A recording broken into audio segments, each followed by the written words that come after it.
لو انت بتعاني من الاعراض اللي انا هقولها دي، يبقى انت عندك احتراق داخلي.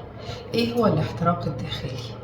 فاقد الشغف، فاقد الرغبة لأي حاجة، زهقان بس مش عايز تخرج، زهقان ومش قادر تتكلم، من جوه حاسس انك كما لو انك شايل جبل، هموم كتير، مش عارف حتى تعبر لحد تقوله انا تعبان. لو حد جاي يكلمك بترد بالعافية، ابتسامتك يا دوبك قادر تبتسم بس هي مش من جوه. ما عندكش طاقة ان انت تعمل حاجة بجد، بتقوم من النوم مهدود، جسمك كله تعبان موجوع،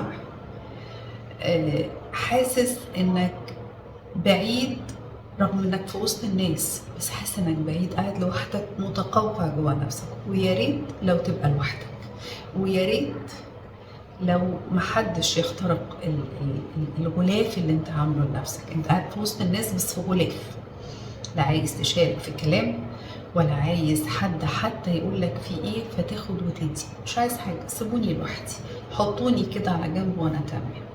الاحتراق الداخلي بيخليك في الشغل طاقتك كلها منهكه، راجع البيت ولا انت مبسوط هناك ولا انت مبسوط هنا. الاحتراق الداخلي ده من كتر الضغط اللي بيحصل حواليك، من كتر المشاكل والهموم.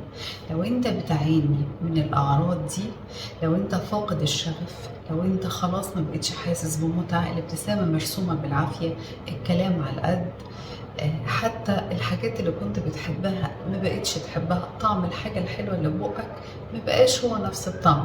انت تؤدي